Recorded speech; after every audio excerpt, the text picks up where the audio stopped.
在《楚乔传》第2季的故事中，宇文玥凭借自己的计谋，帮助袁彻保住了夺嫡的资格，而他疯狂的做法也让他被罚家中思过，与楚乔有了难得的2人世界。但这段时间，楚乔的身体却出了问题。我们话接上回，在上元节到来之后，大魏皇宫中开始大摆宴席，冲淡了之前的那一场动乱。这一次老皇帝所摆的宴席十分的豪华，就连宇文玥这种在闭门思过的人都接到了请柬，这也让宇文玥连推辞的借口都没有了。而楚乔最近一段时间中总是待在房间中，整日里吃吃睡睡的，他也不知道为何最近一段时间里总是犯困，身材也略显几分丰韵了。因为是上元节，京都之中晚上还有灯会，已经多日未出门的众人此时也缠着楚乔想要出门看灯。本来就是佳节，楚乔也强撑着疲惫，带着孩子们出门游玩，但却没想到众人刚刚游玩了一段时间，就突然下起了大雪。无奈之下，楚乔也只好带着众人找地方先躲避一下。刚好在他们前面就有一座很大的宅子，所以楚乔便打算前去那个宅子中借一下屋檐。不过走到近处才发现，那座宅子竟然就是燕北燕市城的安神庙。而虽然宅子叫做安神庙，其实就是一个义庄罢了。里面除了燕世成和他子女的棺木外，还有一些附近百姓的棺木放在这里。自从燕巡回到燕北之后，就没有人过来夺取燕世成的棺材了，所以这里越发的荒凉。虽然有些阴森恐怖，不过好歹也是一个遮风避雪的地方，楚乔便带着众人进去了。我出去一趟。楚乔将怀中的消融交给了一旁的梅香后，便站起来打着一支灯笼走了出去。很快他就到了一个破败的屋子前，沉默了一会儿后，楚乔便推开门走了进去。进入屋子后，楚乔将屋内的蜡烛全部点燃，烛光亮起后，屋内的陈列也清楚了起来。这里没有任何的灵位和幡烛，只有4具漆黑的棺木摆在了这里，连个标志都没有。地上还有几个早已经冻得发硬的馒头，看起来这里早已经被流浪的乞丐所占领了。稍微四处看了一下后，楚乔便找到了墙角处的扫把，开始在这里打扫了起来，然后将刚刚带过来的食盒打开，从中取出食物拿出来摆在了地上。整理好一切后，楚乔便对着4个棺木跪了下来，深深的拜了拜。在这4具棺木之中，所睡之人就是燕巡的父亲以及他的2位兄长和姐姐。在之前跟燕巡留在京都的那些年里，每到了燕王的忌日，楚乔都会和燕巡一起偷偷跑过来祭拜他们。当时这里还有一些官兵把守着，防止燕巡将他们的遗体带走，但是现在已经是一片荒芜了。本来楚乔在回到京都后并没有想过来这里祭拜，但今日却误打误撞地走了过来，也许这就是一种缘分吧。祭拜完后，楚乔站起来望着这4口棺材，回想起了如今燕巡所做的一些事情，也只能无奈地摇了摇头。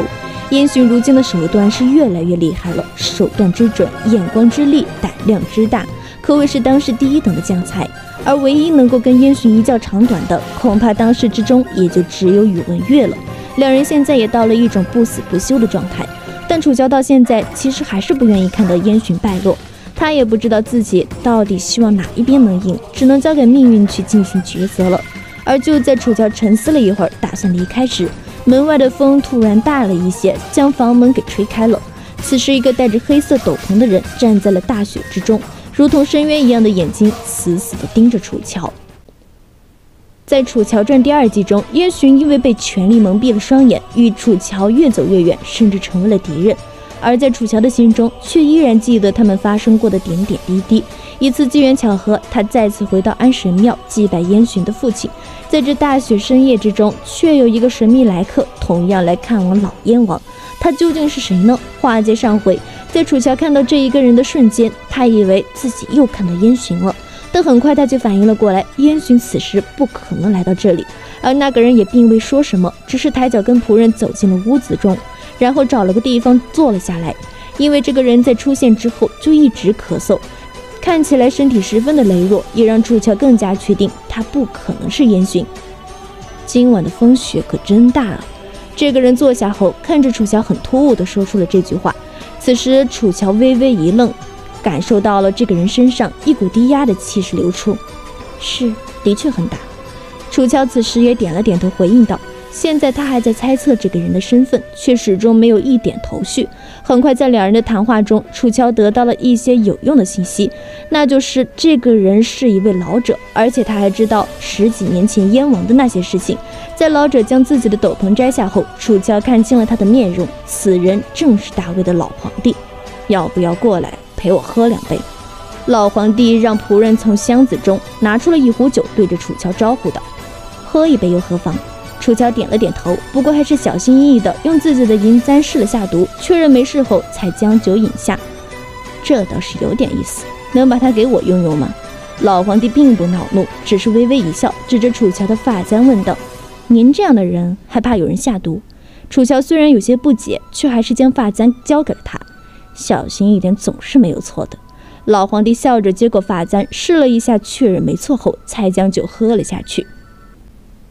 其实老皇帝和楚乔并没有说太多的话，但就像是多年未见的酒友一样，推杯换盏的一杯接着一杯。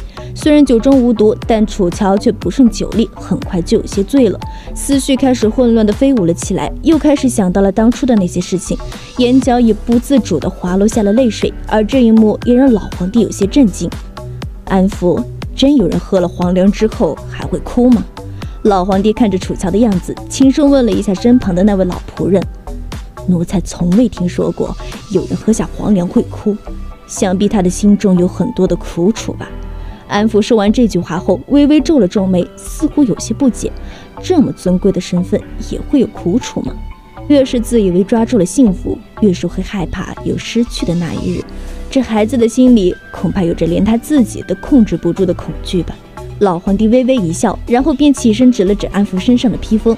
安福很有眼力劲地将其脱了下来，盖在了楚乔的身上，然后两人便准备离开义庄。不过老皇帝走到门口后，突然想起了什么，停下来转头对着那些棺材问道：“世成，你说大卫还有几年国运呢？”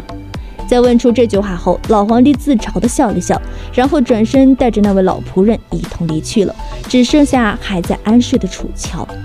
小姐，小姐！本来还在梦回周公的楚乔，听到了梅香他们急切的声音后，迷迷糊糊地清醒了过来。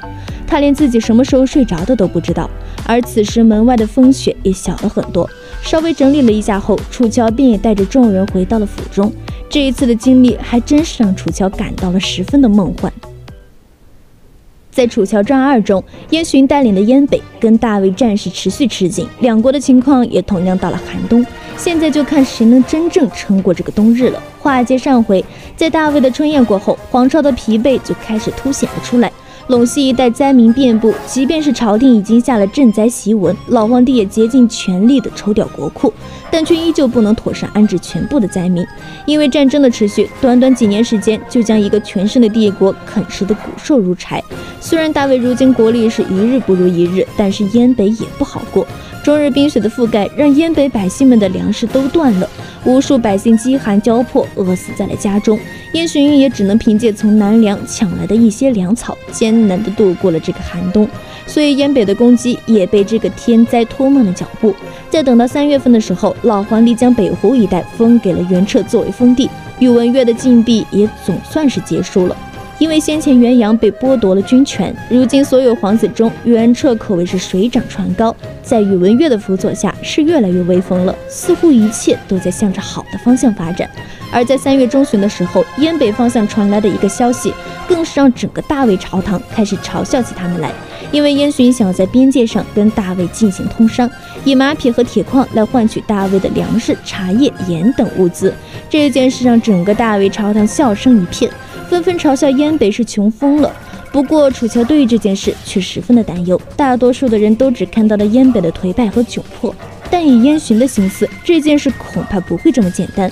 而此时大魏的百官们却展现出了不可一世的样子，纷纷呼吁消灭燕北，将燕北这个叫花子彻底的铲除。但事实真就这么简简单单吗？看着大魏朝野上群魔乱舞，唯独宇文越十分的淡定，私下里直接对着他们冷嘲热讽。燕洵这一次使用的手段并不算高明，仅仅几句话就让大魏朝野上下集体发了失心疯。燕洵只是故意示弱罢了，想要大魏出关作战，这一点就连楚乔都知道，燕洵是不会向仇敌示弱的。如果这样做，那仅仅是为了麻痹敌人，打算进行一场决战罢了。